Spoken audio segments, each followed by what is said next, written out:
Charles Birchfield's observation that there is nothing ordinary in the universe except for the way humans perceive it inspired Earl Nightingale's powerful message, which serves as a poignant reminder to value the extraordinary aspects of our everyday lives. The quotation by Birchfield, found in Peter's Quotations, prompts us to reevaluate our perception of the world around us. Nightingale recounts a serene moment when she noticed the moon shining brightly during the day. The moon's intriguing behavior of consistently showing only one side to Earth can still evoke a sense of wonder, even though it is a constant presence. This celestial event could be interpreted as a symbol of the marvels that often go unnoticed in our daily existence.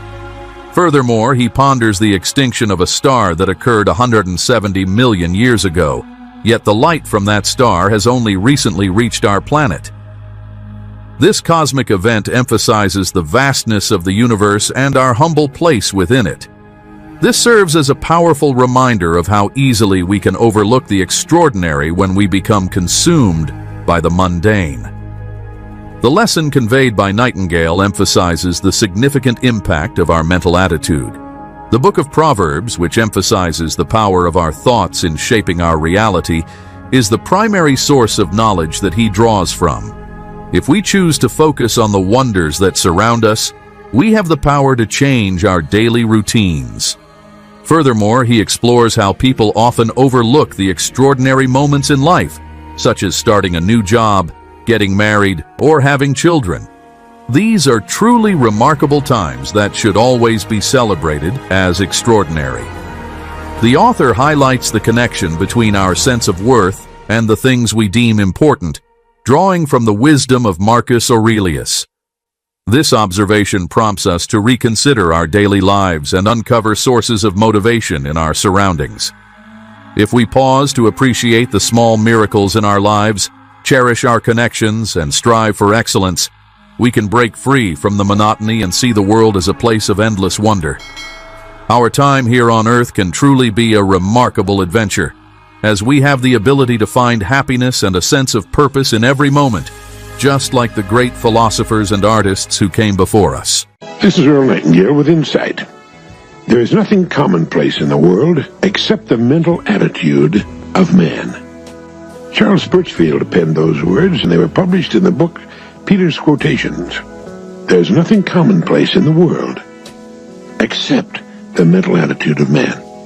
The other day, it was late afternoon. I was sitting on our terrace relaxing with a cup of coffee when I noticed the moon. It seemed nearly full and was quite high in the southwestern sky, even though it was a bright, clear day late in the afternoon. As I looked at that strange dead planet that's held in its orbit by Earth's gravity, I wondered and marveled that it shows us only one side. Since the earliest days of astronomy, we have seen just the one side of the moon. The moon has never revolved an inch, apparently. And I realized how amazing that was. How, I wondered, could a body the size of the moon and in orbit around its larger parent not turn? It hangs in a vacuum of space.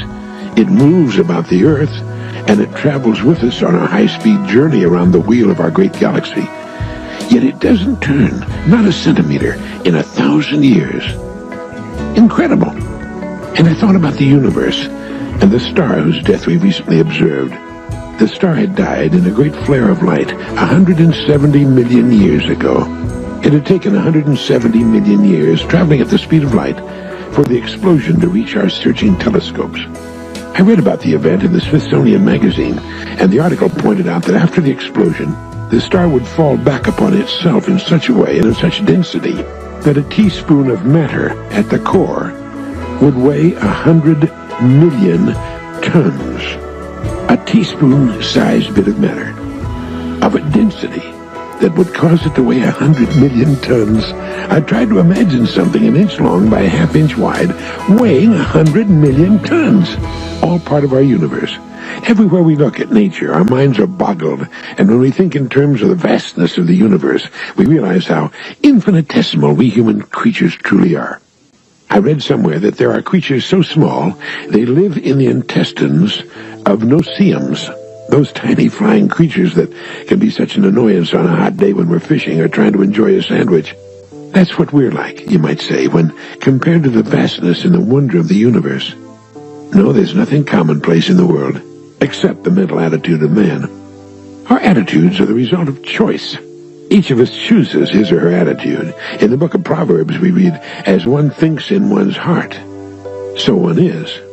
We are what we think in our hearts, which means our deepest thoughts, our habitual way of seeing ourselves, which in turn seems to be based on the feedback we've received from our environment. As a small child, I learned that people can get used to anything. I found people who worked in circuses who were bored and appeared unhappy. I couldn't imagine how anyone could work in a circus and be bored. As a youngster, I used to visit the docks where the freighters tied up. I'd watch the men on those ships and envy them their travels to the far, interesting places of the earth. But they seemed blasé about the whole thing. A human being can grow accustomed to and take for granted the most wonderful and astonishing things. Not just the miraculous world about him, but his work as well, and the people with whom he works and the people with whom he lives. After a while, the glow, the radiance seems to fade even from the most wonderful and delightful aspects of life. And it all settles down into a kind of vegetable soup. And that's too bad. It should never happen. We should never stop wondering why the moon doesn't rotate the way the earth does. Thank God it does. Wouldn't it be terrible to have sunshine on only half of the earth all the time, while the other half would have to live in perpetual darkness? Do you remember the excitement you knew the first day on the job, or how you felt the day you were married, or when the children were born? It's really all much too fabulous ever to take for granted or get used to. Marcus Aurelius, a brilliant, thoughtful emperor of Rome about 2,000 years ago, said, "Every man is worth just so much as the things are worth about which he busies himself." A very powerful and revealing statement, that. Every man is worth just so much as the things are worth about which he busies himself. And that's about it. And once in a while, it's good to take a look at what we're doing and what we're noticing, what catches and holds our interest. Are we conscious of the miracle that consists of our living here on this small blue planet? Do we find awe and inspiration from the mystery that surrounds us during our personal holiday on Earth? If we think about it, the sameness of our lives will vanish. The ordinary will be a thing of the past, and we'll begin to notice and enjoy life again and all that it entails. We won't take people for granted anymore, or our work, or our lives.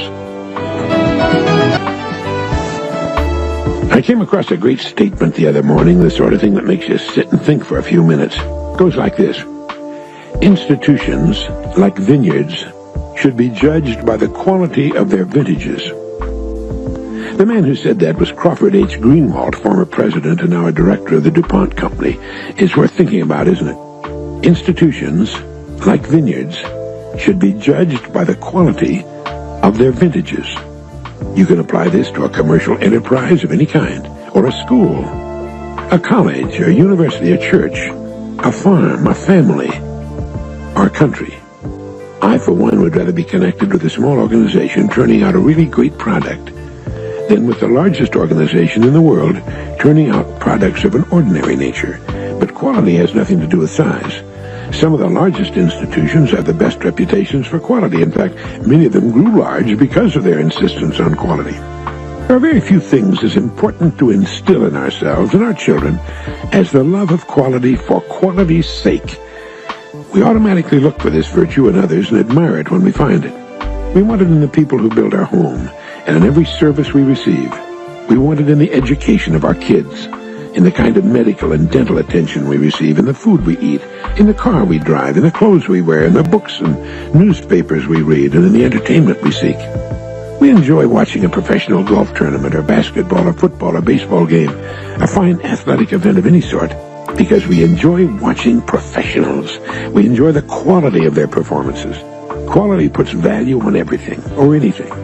And because we admire it so much in others, and look for it in those we love and with whom we associate, and look for it in all the products and services we pay for, we should most certainly demand it of ourselves in everything we do, because it's what gives us quality too.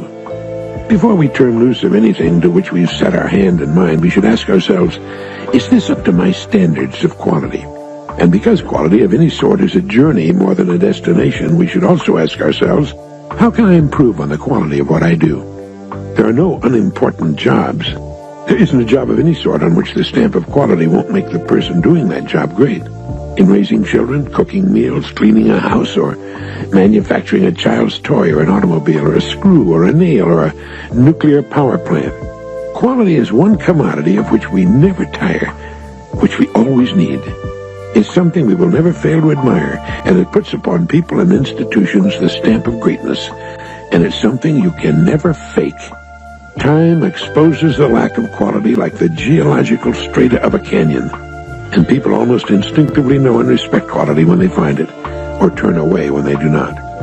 I think it was Goethe who said, "Wood burns because it has the proper stuff in it, and a man becomes great because he has the proper stuff in him." I think that the most fortunate adults are those who are living well today but who knew a deprived childhood.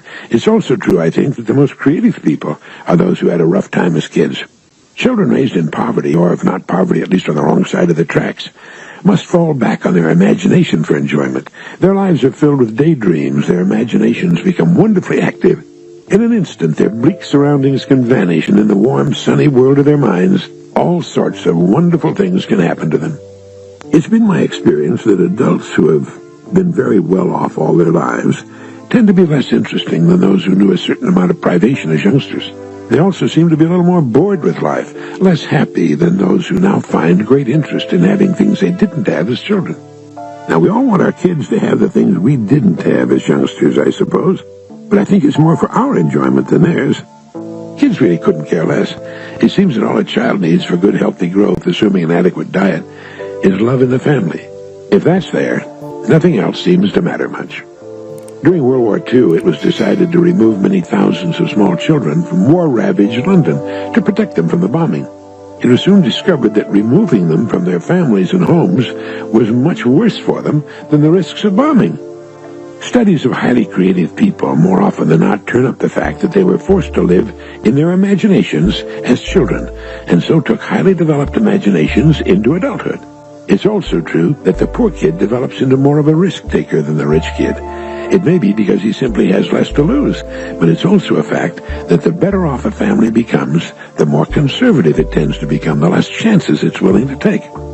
Eric Hoffer was right when he said there's a conservatism of the very poor that's as rigid as the conservatism of the very rich, which is an interesting subject, incidentally. But out of 100 people, there will be one or two who are sufficiently discontented with things, as they are, to do something about it. And the poor kid will take bigger risks than the rich kid. There's a good and bad to everything. Poverty gives to a person almost complete freedom or time, but he lacks the money to do the things he wants to do. A lot of money, on the other hand, diminishes freedom or time. Even with the money to do the things he could not do as a poor youngster, his responsibilities now restrict him in other ways as rigidly as before. The president of a great corporation died. When they went through his desk in his massive, plush-paneled office to clean out his things, they found an old fishing line with a bobber and rusty hook wrapped around a stick. Somehow he hadn't done enough of it. With the top job in the company, the clubs and civic things, the professional associations, the crises on the job and at home, he hadn't had the time to just go sit on a bank and fish for a while. Under almost all conditions, there's a world to be enjoyed. But the most fortunate people seem to be those who knew a certain amount of privation as youngsters. Here's a real shocker for you. One psychiatrist has estimated that as high as 90% of all marriages are endured but not particularly enjoyed. That's the sort of indictment which, if true, could cause a person to turn in his membership card in the human race. Even if that psychiatrist is 50% correct, it's a heck of a thing to contemplate. But do you know the reason for the negative reaction on the part of so many people toward the highly touted bliss of matrimony? Take a guess. What's causing this dismaying lack of enthusiasm on the part of married couples? The answer is that in about 90% of marriages, the interest has gone out of them. They've been permitted to grind to a boring halt in the interest department. We have contests and conventions for salespeople and business people. Professional people have their associations and a constant inflow of new material on interesting improvements or breakthroughs. Working people have baseball or bowling teams and various other kinds of interesting get-togethers. But what of marriage? What do the average married people do to constantly inject new interest and excitement into their marriages? According to the records, they do very little or nothing about it at all. Let me tell you what one extremely successful married couple I know does to keep charm and interest in their marriage. Each of them tries to think of ways in which he or she can demonstrate to the other his or her value as a partner in marriage. Hardly a week goes by without one or the other sending a card, usually a funny card, to the other. He travels quite a bit, and he sends her cards from airports all over the country. At the beginning of the year, each of them marks off important days on the calendar, days they don't want to forget, birthdays, anniversaries, and other special occasions. These days never pass without some kind of remembrance.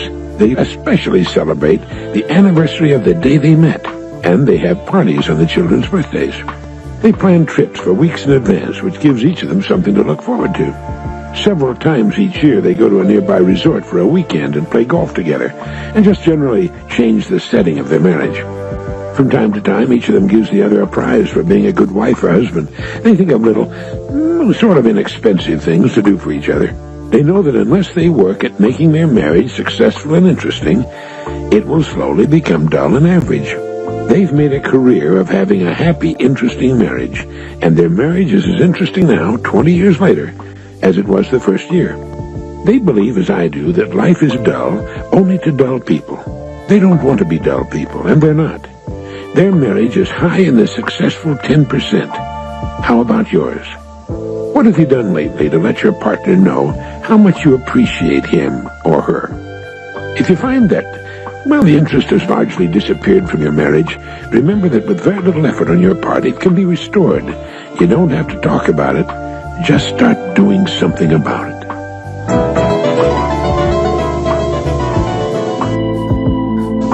Lewis Mumford, the social critic, says that the great saints of the last century were as often as not artists, like Van Gogh or the great American painter Ryder or Tolstoy. As was pointed out so well in the publication Manus, Van Gogh was late in becoming an artist. He began at the age of 27, and his enormous output, 840 paintings and 850 drawings and watercolors, were all done during the last 10 years of his life. He was always desperately poor. Only one painting was sold during his entire lifetime. He sold that one to his brother, and he had no exhibitions. Blows, disappointments, and discouragements followed him everywhere. Yet he painted furiously until the end, doing 70 paintings and more than 30 drawings in the last 70 days of his life. His name was virtually unknown when he died. Today, Van Gogh is generally considered the greatest Dutch painter after Rembrandt. In 1883 he wrote, "In my opinion, I'm often very rich. Not in money, but rich because I have found my vocation. Something for which I can live with heart and soul, and which gives life inspiration and meaning." Van Gogh's work was the distillation of the life of a man who was both driven and led to do what he had to do. He said, "To be a link in the chain of artists, we pay a heavy toll in health, youth, and freedom, and we benefit not at all by it, no more than does a horse drawing a coachload of people who are out to enjoy the spring." Albert Ryder was born 6 years earlier than Van Gogh in 1847 and lived as a recluse in New York City. He cooked on an open grate on a small stove, saw only a few friends, and slept on a piece of carpet on the floor. When the famous art critic, Carl Hartman, who could have made Ryder famous overnight, called and stuck his card in the locked door and then returned later, he found a laconic note from Ryder saying, "I always spend my time looking at the sky at this season of the year." Ryder's brother, who owned a small hotel, found him half-starved in a furnished room and brought him back to the hotel to take care of him. Ryder, to his brother's irritation, fraternized with the servants, and when a waiter with whom he became friendly killed himself after losing all his money on a wild bet at the racetrack, Ryder painted the racetrack, perhaps his best-known work. Of the painter, Ryder said, "The artist must buckle himself with infinite patience. His ears must be deaf to the clamor of insistent friends who would quicken his pace. His eyes must see naught but the vision beyond. He must await the season of fruitage without haste, without worldly ambitions, without vexation of spirit. An inspiration is no more than a seed that must be planted and nourished. The canvas I began 10 years ago I shall perhaps complete today or tomorrow. It's been ripening under the sunlight of the years that come and go. It's a wise artist who knows when to cry halt in his composition, but it should be pondered over in his heart and worked out with prayer and fasting. So these people have much to teach everyone, not merely about art, but about life and work in the real world.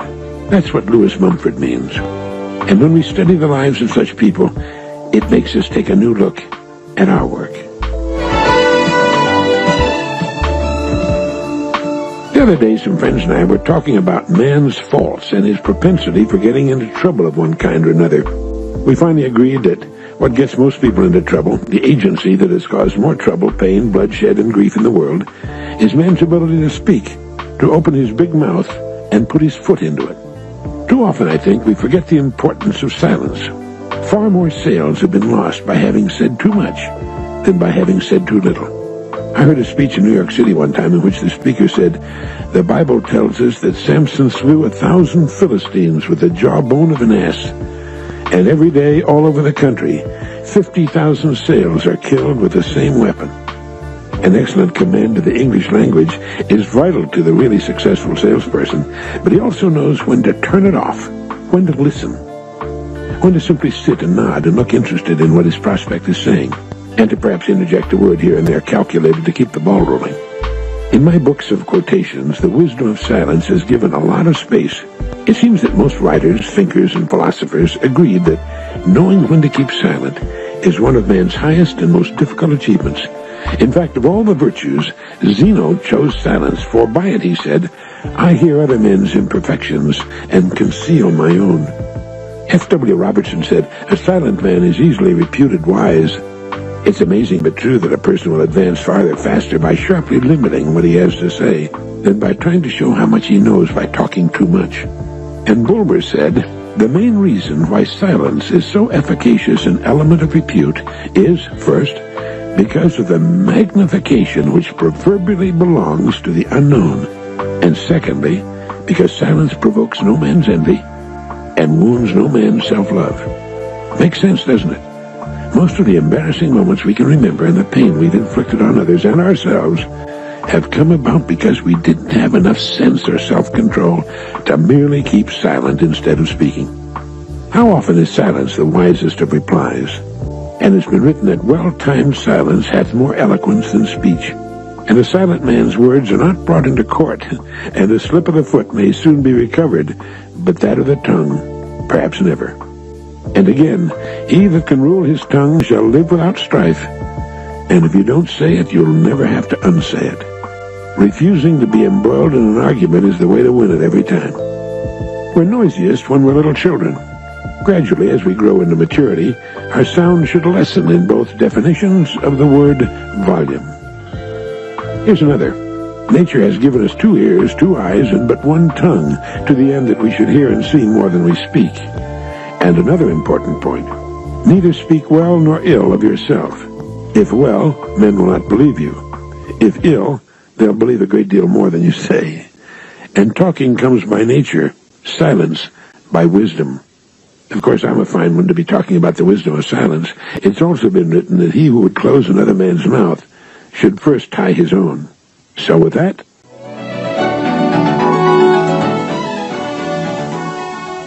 in one of Sidney J. Harris's columns, I read that an advertising copywriter was fired from his job for dozing at his desk during work hours. And he went on to comment that he couldn't sympathize with his plight, for if he had really been adept in the art of salesmanship, he surely could have persuaded his boss that he was not dozing, but was in a creative trance. I remember a case during World War II when a tired guardhouse sentry who had little imagination lay down for a snooze with his head against the wall of the guardhouse. When he was discovered by the watch officer, he was ready. The watch officer kicked his foot and yelled something, and the sentry immediately held up his hand and said, "Shh, I think I hear them digging out." In the column, Sid Harris went on to point out that Coleridge would fall asleep while working at his desk. On awakening, he would find that he had composed 200 or 300 lines of excellent verse. He wrote his immortal Kubla Khan in such a trance.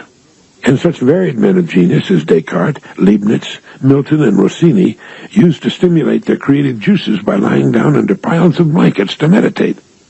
Schopenhauer once remarked that my will is asleep when I do my most effective thinking, which is usually in a semi-trance. And Carlyle, in praising slumber, said, "The unconscious is the maker of creative power, the conscious, that of mere skill." Sir Walter Scott, that prolific novelist, would often retire at night, having vainly sought an idea for hours, and the idea would promptly greet him the next morning upon arising. I've had that happen. Likewise, Pascal used to lay paper and pencil at his bedside. On many nights he would awaken and start scribbling his famous Pensées. Tartini, the Italian musician, composed his Devil's Trill Sonata while asleep, and some of Schubert's sweetest melodies came to him in dreams.